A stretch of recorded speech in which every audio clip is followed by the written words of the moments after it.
All right, welcome everybody. My name is Leah Sheeter. I'm so excited to get to be one of your hosts this evening, and I'm especially excited about my dear friend and our guest speaker that I'm going to get to introduce now. Her name is Kathrine Lee, and she's a life coach, a business strategist, and social justice advocate. She's the creator of the faith-based personal development system, The Ultimate Source, and founder of the nonprofit Pure Hope Foundation. And Kathrine is the author of Interrupted, The Joy and Mystery of a God-Directed Life, and has guided thousands to discover the unique design for their own lives. She served as a business strategist for the Daniel Plan, a global initiative founded by Rick Warren, Dr. Oz, Dr. Daniel Amen, and Dr. Mark Hyman. You may recognize Kathrine from one of her appearances on the Oprah Winfrey Show. Yet Kathrine says her most important and fulfilling role in life is being the wife to her fantastic husband, Michael, and mother to her three fabulous children, Corinne, Logan, and Hannah. And she's also a 100 Club presidential marketing director for the Juice Plus company, where she's equipped thousands of business owners to create successful franchises and impacted even more lives with greater wholeness as well. And I know I'm one of those people. So I'm so grateful for your time, Kathrine, and I'm just going to go ahead and turn it over to you so we can maximize this time we have with you this evening. Fantastic. Well, welcome everyone. I can't tell you how honored I am, and I would have loved to have been a part of the pre-conversation to find out what fictional family would you have loved to have been a part of, and what fashion trend you want to come back to. So if this is ever replaying somewhere, or those of you that are on Facebook Live, or you guys could even type in the comments, I've got to read some of those answers. So I kept thinking, what would I bring back if I was parachute pants were the only thing I thought of, but I don't think I'd bring them back. So anyway, I am so thrilled to talk to you guys tonight about cultivating resilience and joy. Can anybody use a little joy and some more resilience in their life? I don't know a human being on the planet that couldn't say yes to that answer right now, including myself. And this is what I do for a living. I work with one of the darkest issues on the planet. It has been said it's the biggest human rights atrocity that has ever happened, which is the really challenge of modern day sex slavery and human trafficking. And we run a home with young women where we help restore them after they've had the courage to leave or been rescued from that difficult thing. So the reason why I share that with you is if we can help them find resilience and cultivate joy in their life after the darkness they have walked through, I know we can do this together. And so tonight I'm going to share some simple things. They're very simple, but have a profound impact. And so I really, this is very practical application. If you go on kathrinelee.com, there's all sorts of free resources that we have there. And I'm going to put this handout that I'm actually going to suggest that we have the handout made. Some of you were pre-emailed it if you're watching this on a recording. If you go to kathrinelee.com and request it, we can get it to you, or it may just be there under our resources tab. But if you don't have it, I want you to write three things down and leave space for notes, because we're going to have some interaction tonight as far as you jotting down some things while we talk. Because people always say, are you an inspirational speaker? And I say, no, I'm an equipping speaker. That's my goal, is not just to inspire you, because we can be inspired by a concept. I can say the word joy to you and your heart will leap, right? Your heart loves a concept. So we love love, we love joy, we love even the word resilience makes us feel strong.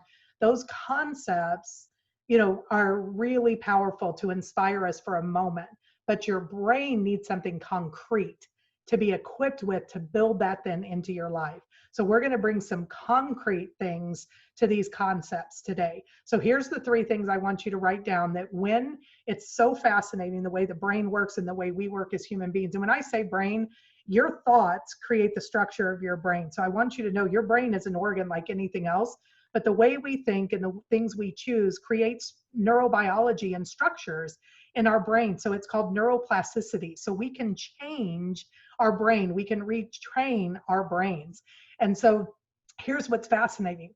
if you have need healing and you've been through trauma, and we've all had levels of trauma in our life.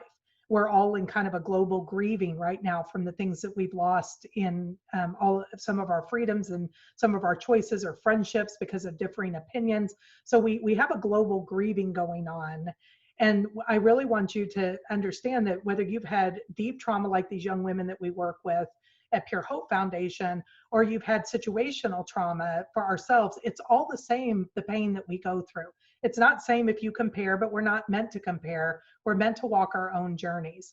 The only place comparison has power is when you look and say, hey, if they got through that, I can get through this, right? That's that inspirational part. And so these three things, if you've had trauma in your life, it can help heal that. But here's the fun thing. If you haven't and you're in a great space, these are the same things that will help grow the capacity of your brain, because in isolation, we won't grow. If we quit learning, if we quit being around people, if we quit being challenged, we will not, the whole, if you don't use it, you'll lose it, applies to the brain as well.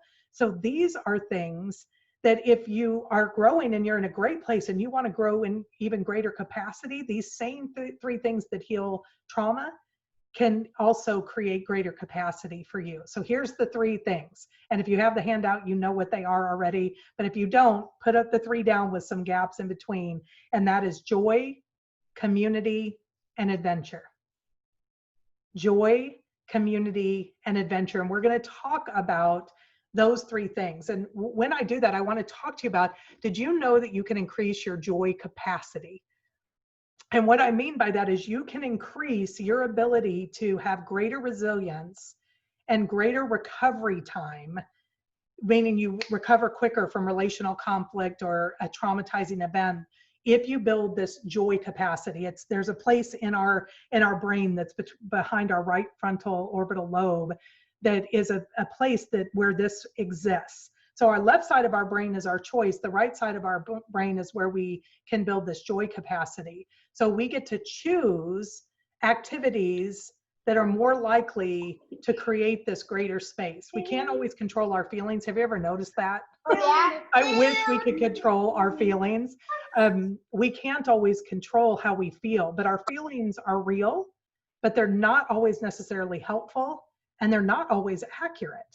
And they certainly don't always lead us down the road that we want to. So the greater we can build our joy capacity, the greater resilience we have, the more we can stay ourselves, even in tough situations. What do I mean by that? Have you guys ever had a situation where you all of a sudden react to something and then you're like, wow, who was that? I didn't even act like myself.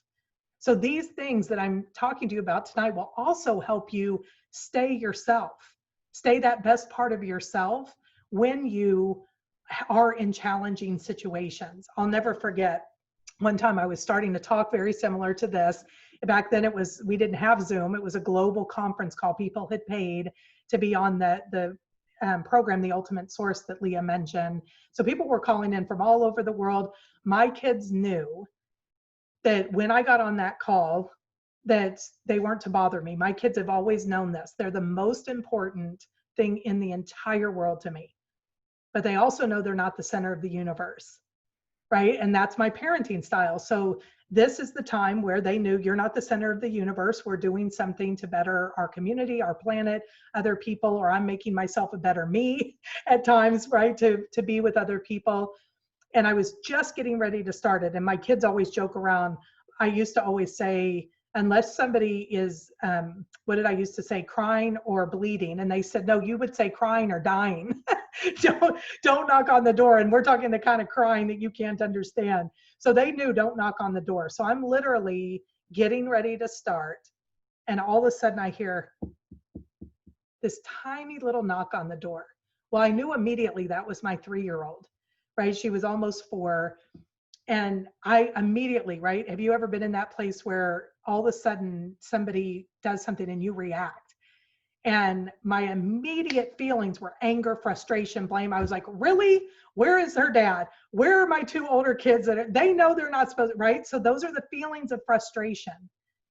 But see, I had been practicing the process of things I'm going to share with you today So I didn't act counter to my character. Now, not that I don't always act perfectly, but I practiced this enough where I could stay myself. And myself is that I want to be a calm, logical, loving mom, right? I want to be able to course correct my kids, but not in anger, because I was raised with a rageaholic father, and I never wanted to be that mother. And yet there were seasons of my life where I did.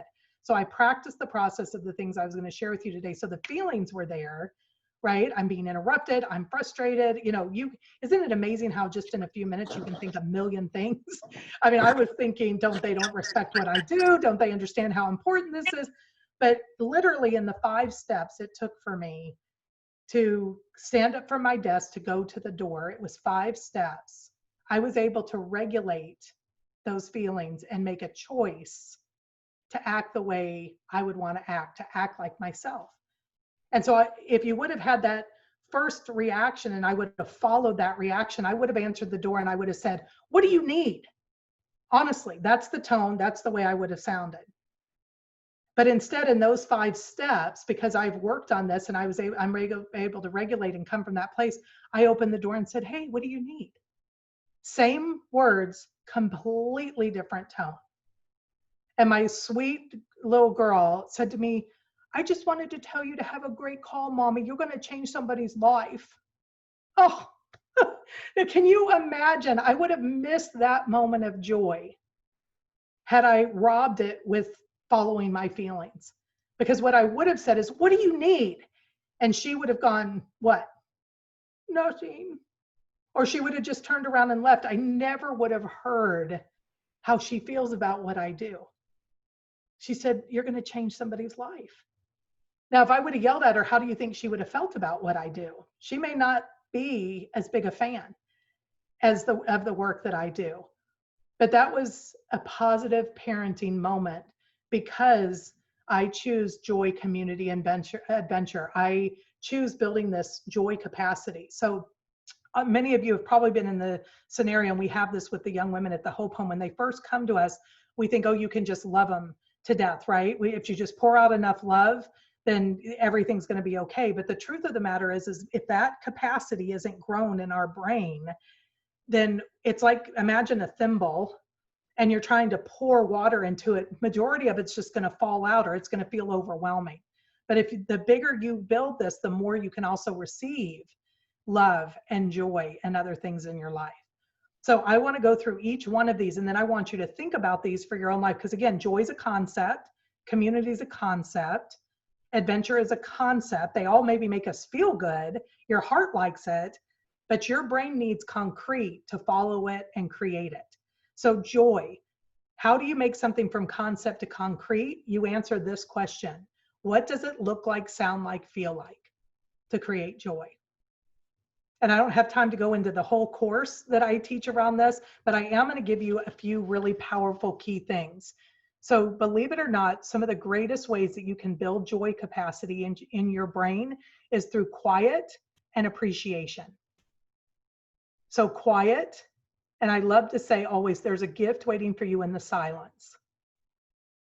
Remember earlier when I said I often tell my kids I'm making myself a better person for you? I remember, if any of you have little ones, my youngest now is almost 16 and I have 2 in their 20s. But I remember when they were little, and that is hard work. My heart goes out to each and every one of you. It's hard work, and I can't imagine quarantine, and what you guys have been through. And so I remember early in their ages saying, I'm going to put myself in the bathroom for 60 seconds, make sure they're physically safe, because I'm making them a better mother to get into a space of quiet. Okay, so quieting or, appreciating in quieting, how do you quiet? So I want you guys to think about, when you think about calm and quiet, what does that look like, sound like, feel like for you? Okay, and we're going to open it up at the end for a little bit of discussion if we have time. So highlight those because these are things that not only do I want to hear from you later, but I also want you guys to share with each other, whether it's after this call or if we have time at the end, because you'll go, oh, that's a great idea. I never thought about that for myself. So what would it look like, sound like, feel like for you to have what does it mean to you when I say to learn to quiet? Okay, so for me as an introvert, silence is my favorite sound. I don't know if any of you can relate to that, but anytime I go somewhere, and typically I've flown there or I've had interaction with the audience prior to, but I always go in the bathroom. If you've ever at a live event with me, you'll see me disappear just before I go on. I try to find a bathroom stall and I'm not using the restroom. I just need the space of quiet. So quieting myself is actually the sound of quiet, silence for me. Okay, another one for me. And by the way, for all of us, quiet is good for silence is good for all of us. And so is breathing. Breathing is another way to quiet yourself and others. In fact, I don't know if you know this, but Navy SEALs, in order to train them against anxiety for situations they go into, they teach them a method called square breathing. And what that is inhale for 4 seconds, hold for 4 seconds, exhale for 4 seconds, hold for 4 seconds, and repeat that 4 times. Now, all of us can practice that. What if every day you just set a timer on your phone? That's 4 breaths, that's 16 seconds times 4. Somebody that's brilliant with math, figure it out for me. But I think that that's probably just around a minute, right? That you have the opportunity in 1 minute to impact generating and creating more capacity for healing and more capacity for growth by building that capacity in your brain so that you can be more you when conflict and challenges hit. So those are 2 things when it comes to quieting. Another thing for me is Sabbath. So a Sabbath, 1 day a week, I do not work. I often in my family call it a PJ day. And so that pajama day means I'm not going out anywhere. I'm just relaxing for the day. It's a non-productive day. And that non-productive day makes me so much more productive the other 6 days a week. It is amazing to me. It's working from rest, not resting because you're exhausted from work. And there's a huge difference there. If you can rest, that increases your productivity instead of being exhausted and falling down after continually working without a break. And by the way, we can have Sabbath moments throughout our day. I teach in the Ultimate Source the concept of 55-5. So for a long time, years, I would set an alarm every hour on my phone, every 55 minutes, and rest for 5, have quiet or rest of some sort for 5 minutes. And again, radical increase in productivity. So this is one way that we can increase joy. But the second way, so that was quiet. The second way is appreciation. Now we've all heard gratitude, and gratitude is a great thing. That's another way you can build your joy capacity. I have heard it said from a lot of amazing neuroscientists and neurobiologists that I know that anxiety and gratitude can coexist in the brain at the same time. So if you're feeling stressed or anxious, being able to breathe, that's the quiet, but also think of what you're grateful for. You're going to shift the space in your brain and the focus. But appreciation is what I like to call the gratitude with the why, meaning I'm grateful for my husband. That's gratitude because the rest of that's appreciation. It's more specific. I'm grateful for my business. That's gratitude because following that is appreciation.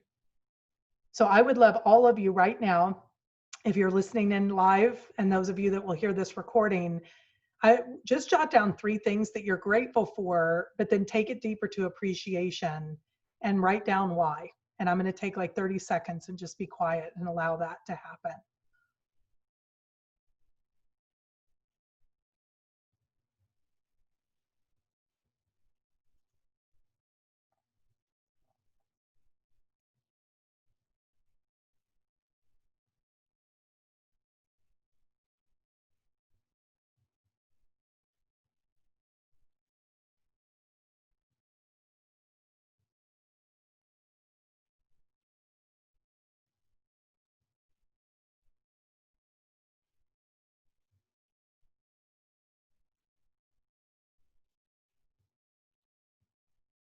Oh, I can't wait to hear what some of you wrote down. If you want to type them in the back or do that. But that, I mean, in the comments here or on Facebook, you can put them in. But when we appreciate, when we're grateful, and then we have the deeper why of appreciation, why we're grateful, again, you're building that capacity to be able to be more resilient and have more joy in your life.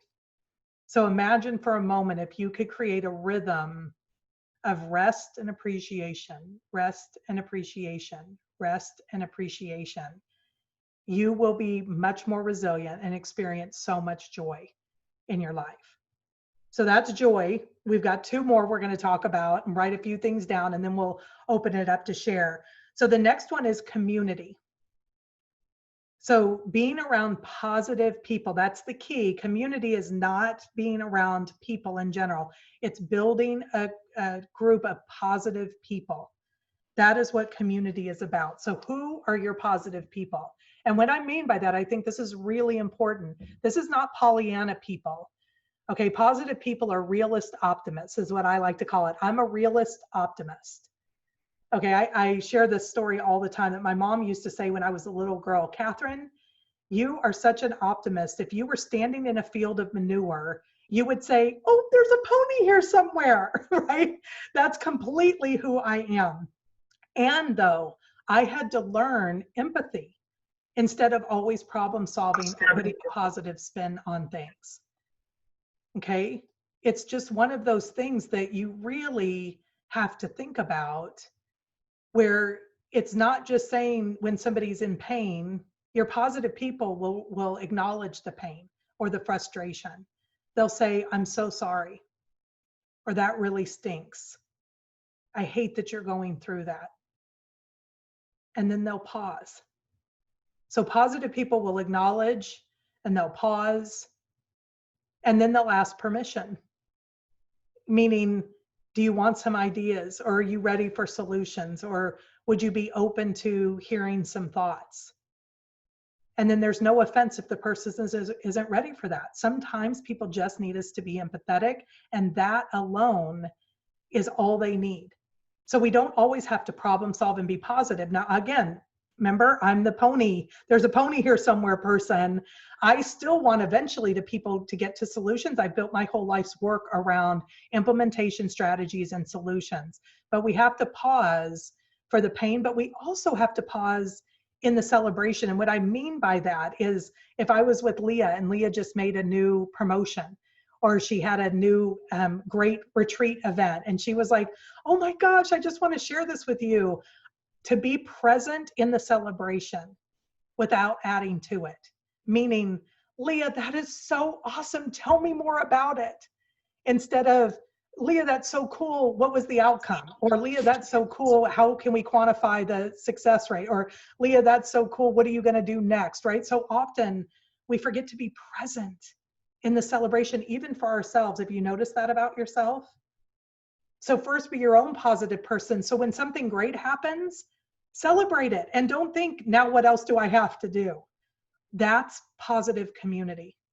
So positive community is people who see us, they acknowledge us, they pause with us, they're present with us, they ask permission to share and speak, to give input.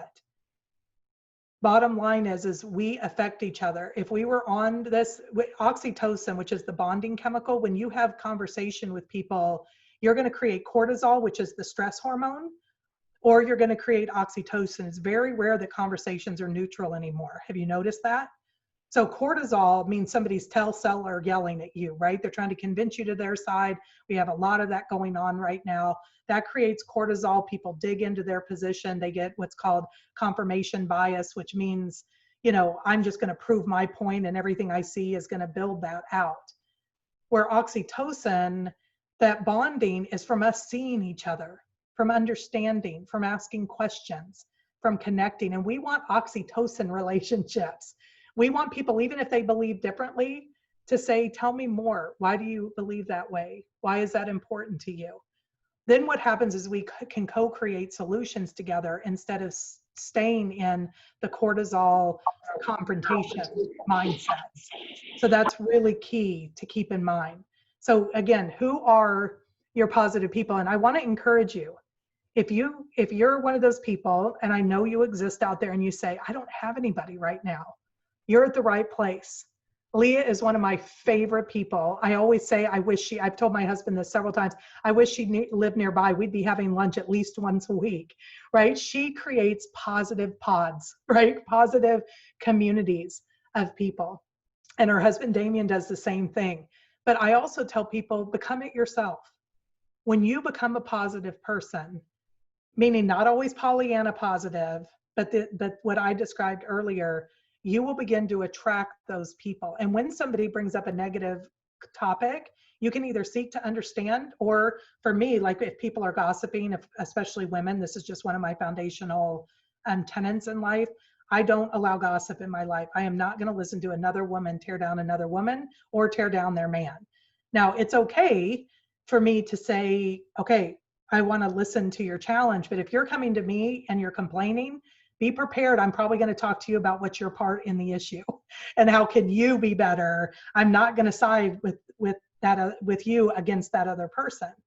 Okay, now I certainly have a few key girlfriends that I'm like, dang it, they're a jerk, right? That's that part that you can call it what it is, but it's always solution oriented. How can you respond?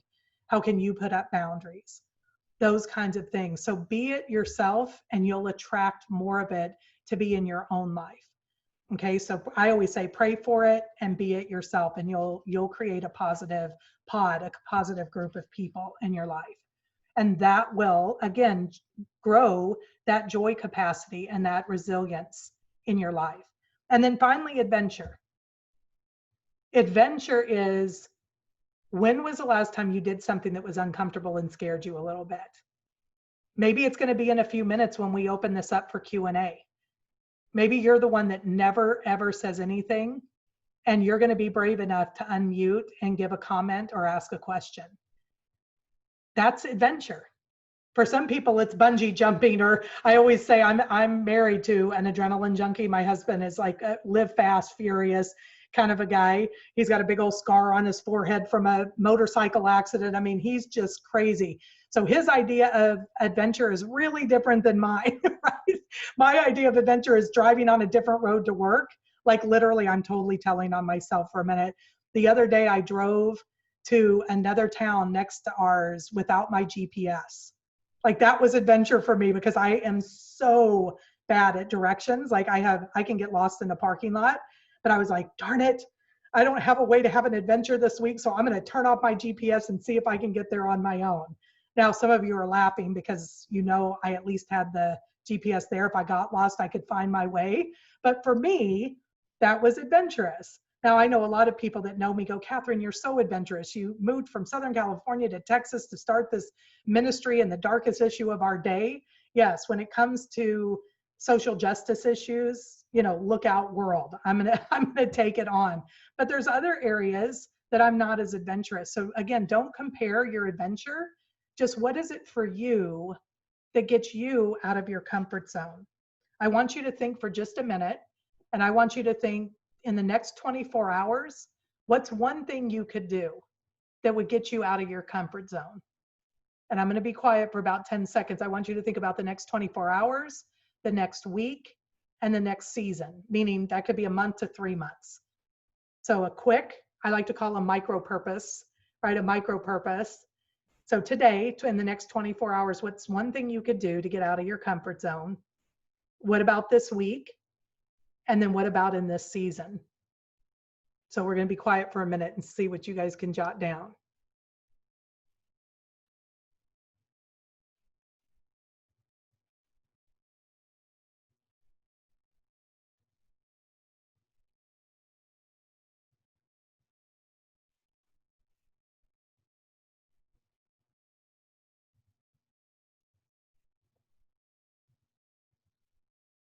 Okay, so I just want to share kind of an opposite end of the quiet thing earlier. One of the people that I work with, her big adventure after hearing this training was she was going to be the one to be quiet, because she's an extreme extrovert. She's highly opinionated. And her adventure getting out of her comfort zone was to allow silence in conversations, because she realized not only is she an extrovert, but because of some of her brokenness and codependency and some other things, she was always filling space with words because she didn't want anybody else to feel uncomfortable.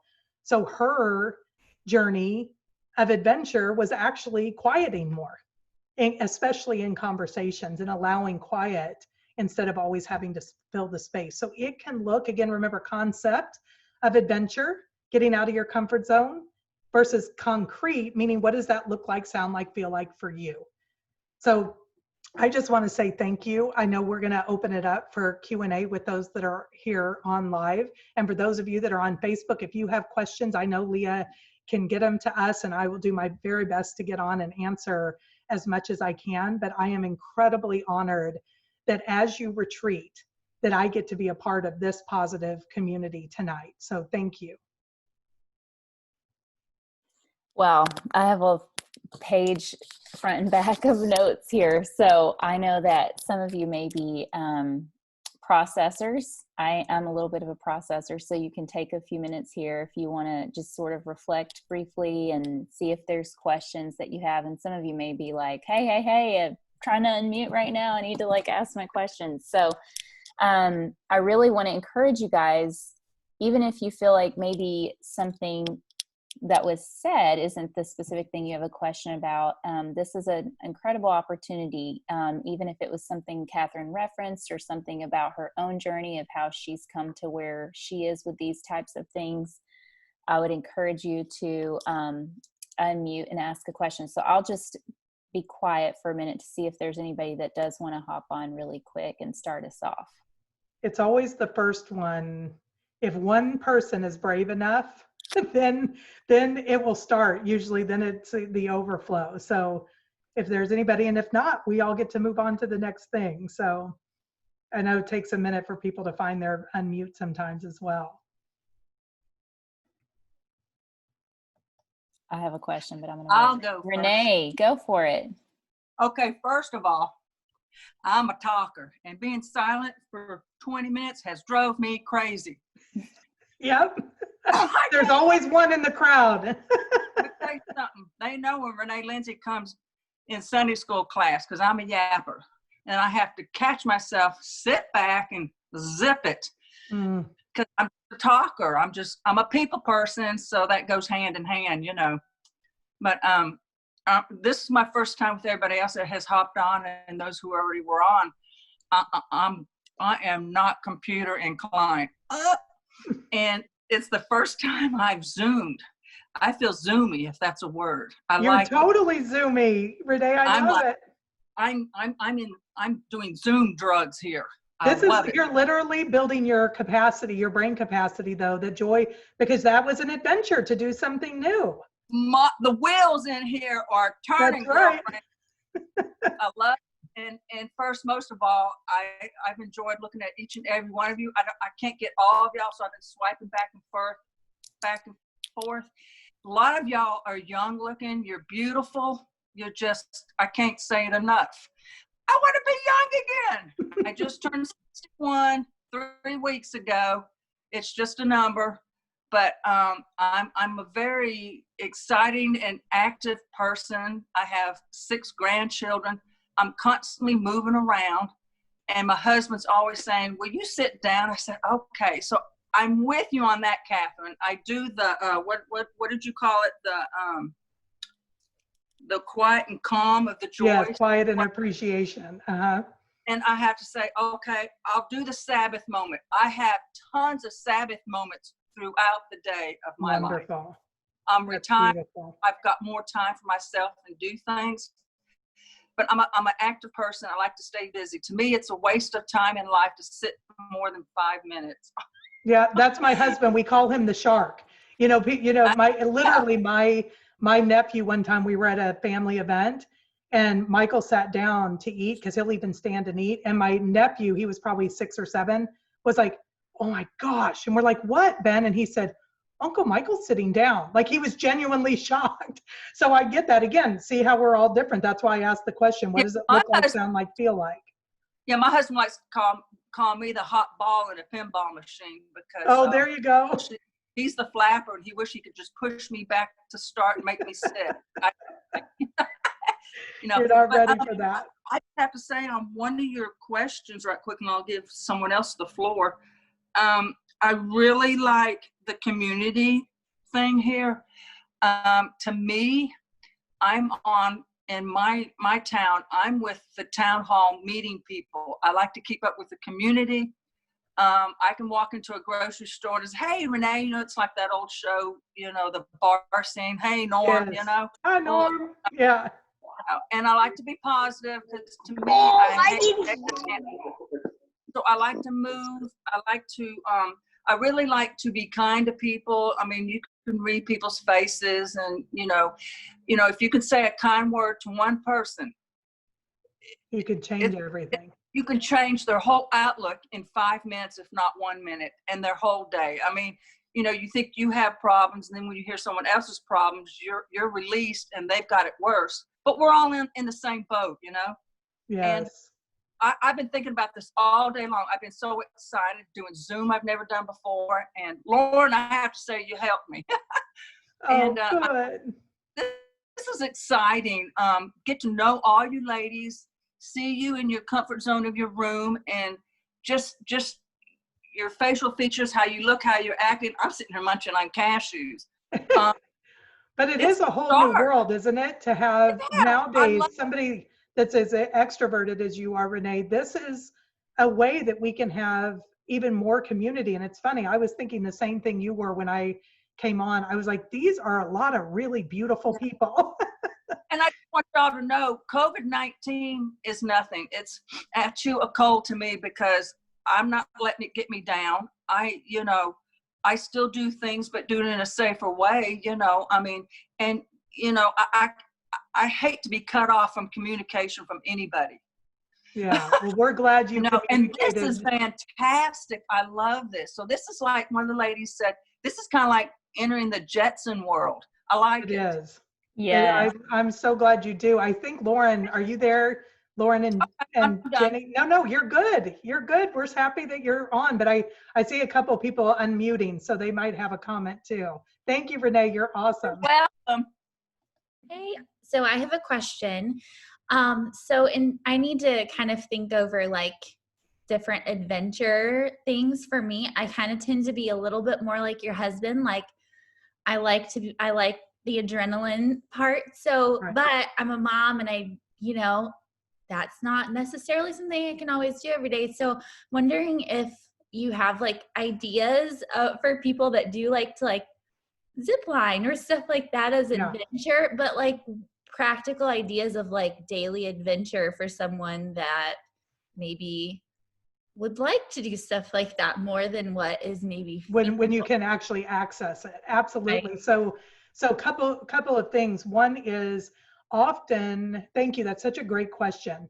Often doing something opposite of what is our natural instinct is our greatest adventure. So you're always going to find a way to maybe, my husband will get on the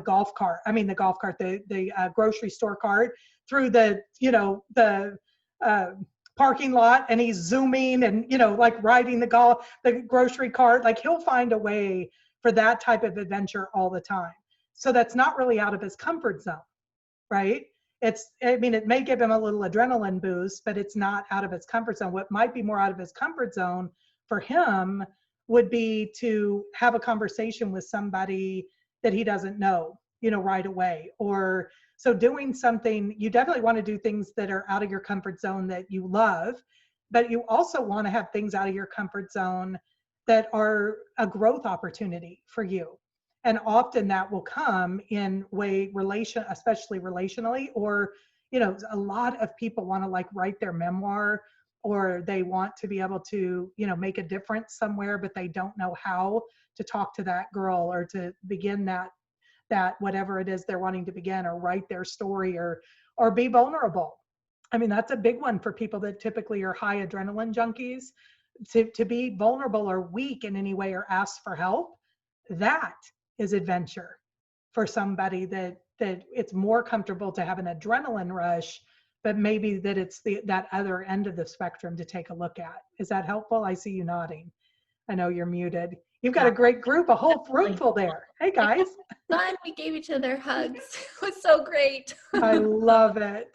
I love that. Did that make sense though for you? Yeah, that makes a lot of sense. And Yeah. what's super fun is when you have a positive pod like this, a great community, you guys can start sharing ideas. Like that can be this whole week.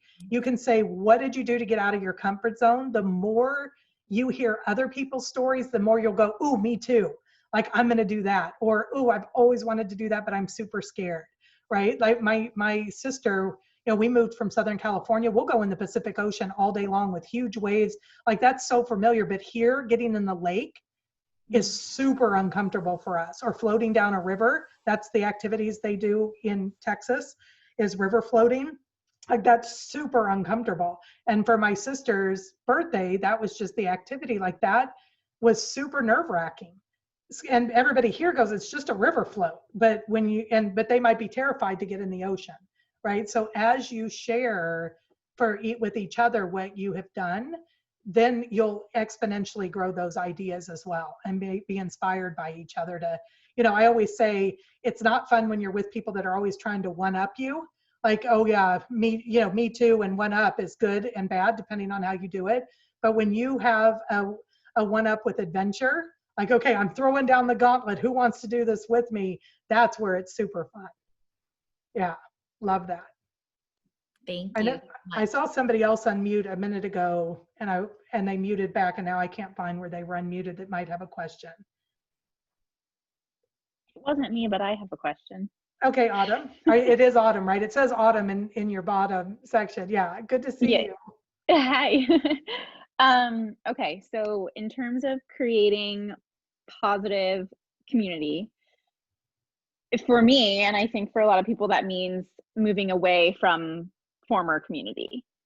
And so I'll just say a specific example I'm in right now. A friend is very aware that I'm moving on, but she's not aware of why and doesn't have the language around what boundaries mean and certain things. So what would you say to how to communicate to someone, hey, I'm not going to spend as much time with you,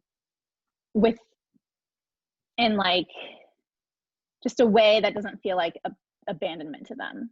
Yeah. If that's possible. So one big adventure for all of us is being able to have boundaries with people that aren't good for us. And you can't control their feelings of being abandoned. Autumn, that's the hard thing. Can you be kind? Yes. Can you maybe give hints rather than being blunt at first? Yes, to see if they take the hint, meaning you're not returning phone calls. You know, depending on the level of relationship, I don't believe in ghosting anybody, but I do believe in it's okay to not respond immediately. I had somebody that was texting and boxering. Boxer is an app where you talk. And I opened up conversation, but they were totally taking advantage. I mean, 10 to 12 messages a day, small things. And so the hint became, I wasn't responding. I would respond every third day or something. And then it was, hey, I see you're really wanting interaction. I don't have that kind of capacity. So, you know, you may either combine everything or really think through, but I don't have that. And I don't want you to feel like I'm ignoring you, but I don't have that. And then eventually it was, hey, I'm going to have to kind of block this because I want to respond, but I don't have the capacity. And I know it was hard for you to adjust to that. And so I'm going to kind of snooze things for 30 days while I'm in this busy season. Right? Now, in the back of my head, I was thinking, good gracious, is this person a stalker? Right? Like I wasn't going to say that, but I was like, they were not listening to the hints or to the clarity of boundaries. And I cannot be responsible for that person's feelings of abandonment. I can only be kind and be clear. And then how they respond is going to be up to them. And then eventually, you know, sometimes we do have to block somebody or have a real specific, you know, this relationship isn't healthy for me anymore kind of conversation. But the biggest thing, Autumn, of what you said is, how do I help them not feel abandoned? You can't, that's bigger than you, right? Yeah. Great question. Any other follow-up to that though? Any other additional question or thought, or is that helpful? And you muted your, very helpful. It's exactly what I tell the girls that I work with, like, right. it's my own lesson. So just if it gives more context, this is like a best friend since I was 3. And Yeah. so I'm wondering if in that situation, if there's just, Yeah. I It don't could be a know, I just want letter. to soften the blow, but I Yeah. can't. And you can say all that. I've really worked really hard to think of it. It's just, it's kind of like with the marriage, that whole we've outgrown each other. I don't believe that in marriage because you took a vow, but you didn't take a vow in that friendship. People really do outgrow each other. There's a great book called Necessary Endings, one of the best books you will ever read. It's in my top 10 that I think everybody should read, by Henry Cloud. But yeah, even in that type of situation, you may want to have it in a letter. Are there going to be hurt feelings? Absolutely. There's no way to avoid that. But ultimately, you have to do what's healthy for you. And this is what I have found. I'm 51. And so Renee's 61. So she's got a decade. So I would love to learn from her, someday, because I really believe the more years you learn, if you're open to learning, the more wisdom you get. But I genuinely have found that one of two things happen in those scenarios. Those people do go away, and you're grateful for the times that you have. And sometimes they go away, grow, and you guys come back together. And it's typically because you set the boundary you did or pointed out the things. It's actually more loving to create boundaries and say this isn't okay than it is to continue to patronize or have somebody, be in that place where you're constantly just tolerating them. That's painful. So they'll either grow or go away, and either way, it's a positive, probably. Yeah, hard stuff, but I'm proud of you for taking it on because it's important. Totally. Thank you so much. Yeah. That was helpful. You're welcome. And I love the colors of your walls. You've got a beautiful background. All right, anybody else? Question or comment? Give a second for people to get to that unmute button.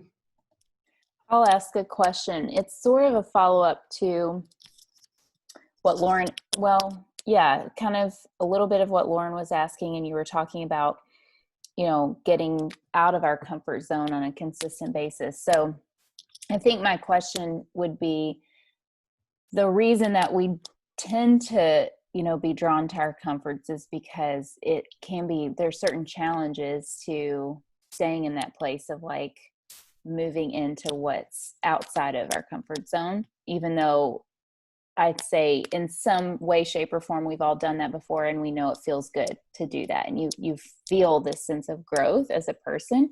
But are there practical, I always think about, this is like my educational mind, but like if you think about a triangle, the 3 things when there's kind of a new thing, like in this example, like moving out of your comfort zone: structure, support, and challenge.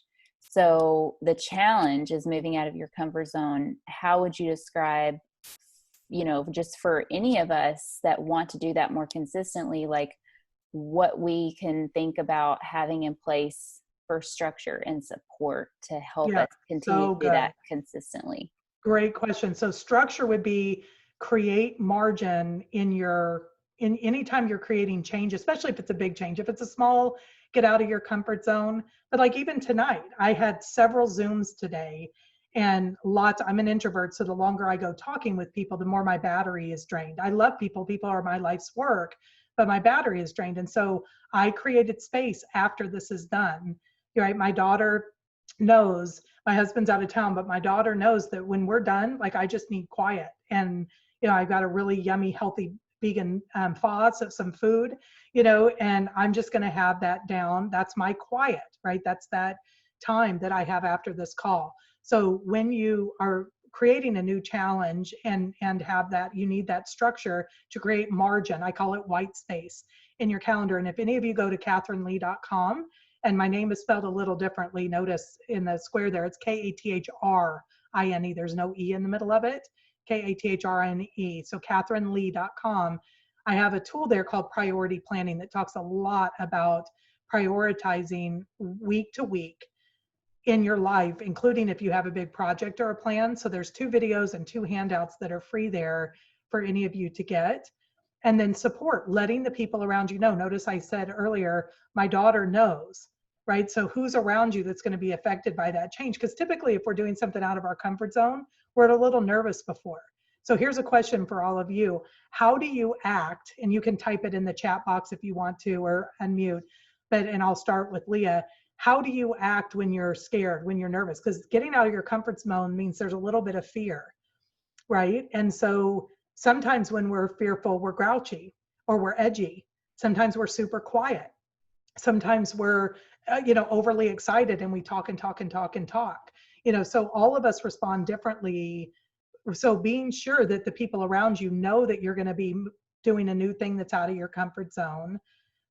And this is how I tend to act when I'm doing that. So either forgive me or tolerate me, as I'm doing that, makes a huge difference. So I think priority plan, that's why I have that training as a free resource on my website, because I think it's one of the most powerful trainings that I do. So that you have margin, you have your priorities, you're scheduling and protecting the most important things, and you have white space in the realm of trafficking, because we never know what we're going to be dealing with. Like I got a call yesterday from a detective that had a 15-year-old girl that needed to be placed, that had been rescued. I wasn't planning on that phone call. So when I first started this, I only had so much margin, and I had my normal priority planning that I had always done for my life. Well, I realized I needed more white space for surprises and recovery. Because when you hear these kinds of stories, sometimes I need recovery time and positive community, by the way. So doing something like this with you guys, this helps my resilience to then go back into that realm of trafficking, because I get to be around you guys, you shiny, positive people that are hungry to learn and want to be together to retreat. And it fills my joy capacity, which allows me the resilience to go back into that darkness. So have the margin, talk to your people, know how you act when you're going to be creating a comfort zone change. What is your personality? The anger, the quiet, the talkative, whatever it may be. Inform those people around you and ask for the support to prepare and then celebrate when it's done. That's super helpful. Thank you. You're welcome. Great question. So Leah, real quick, while somebody else unmutes, if anybody else has a question or comment, when you're nervous and I'm putting you on the spot here, maybe getting you out of your comfort zone, but you're going to do something new. Maybe you're going to call somebody to follow up, right? To see if they watched a video of education you shared with them or whatever. You're going to get out of your comfort zone. What's the feeling, or how do you act when you're stretching yourself and stepping into a new adventure? I definitely think I get quiet. Okay. Yeah. Yeah.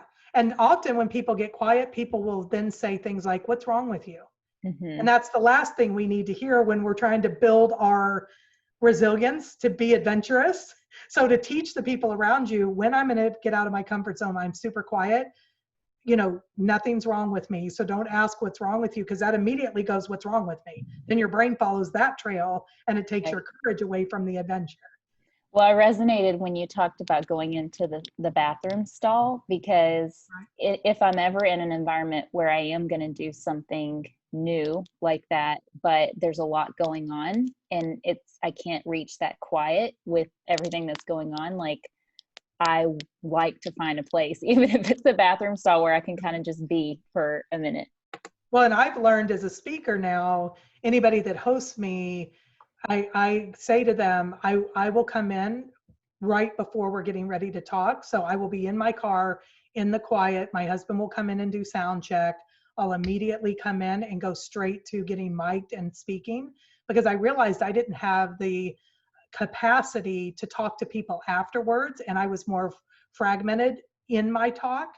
But if I just come in, get on stage, speak, then I have the focus for the talk that I was giving, and I have the energy to talk with people afterwards. So you learn that, and as you get out of your comfort zone, and you learn those boundaries too.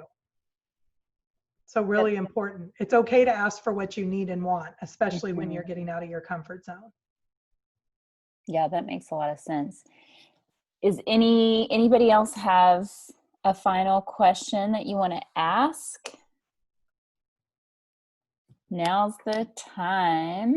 Let me make sure that there aren't any that were typed in here. I was just going to say, I want to know from you guys, I know we have like 3 minutes left, but I would love to know anything that you guys talked about is there anybody that wants to share? Did anybody come up with in the next 24 hours or week an adventure or something that, what does quiet look like, sound like, feel like to you? Does anybody want to share that? Oh, I love Lauren's group put in how they look and sound when they're nervous or getting out of their comfort zone. So Lauren said, I'm grouchy. Jackie said, edgy. Ancy, you guys are good. By the way, one of the positive people traits when you're building healthy community is people that have a high emotional vocabulary. I mean, they can say words other than sad, mad, happy. So you guys, edgy, grouchy, antsy, nervous, that's awesome. So I pursue busyness to fill the nerves. That's really powerful, Ashley. What a great response to know that about yourself. So, you tell the people around you, I'm going to be at filling busyness right before I do something out of my comfort zone. And you know that about yourself. Really good. Anybody else have something they want to change? I love that Rachel said, my son just said, I'm grateful for my family, love, and baseball. I love that.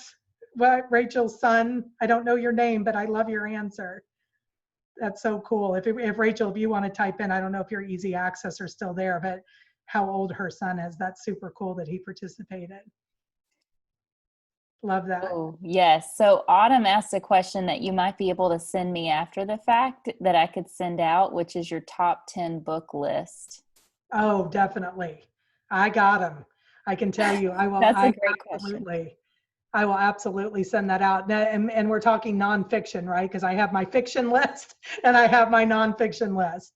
But I will definitely get those. I definitely have books that I always say these are the top, 10 or top 5 for sure. That would be amazing. Just remind me and I'll get that to you. Okay, great. Great question. Who said that? Who asked that? Was Autumn. Autumn, that's so fun.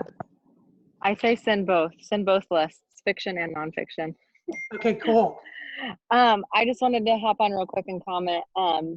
Thank you so much for your time. I have a whole couple pages of notes. I'm currently living an adventure right now. We're traveling from Indiana to Colorado with 4 kids. Oh, that is adventure. And I'm going to go backpacking with some friends, and it's definitely out of my comfort zone. It feels a little scary. So this was timely, and I appreciate that. It's good for me. It's good for my whole person. And I also just wanted to say that I loved the distinction between appreciation and gratitude. That really resonated with me, and something I want to put into practice.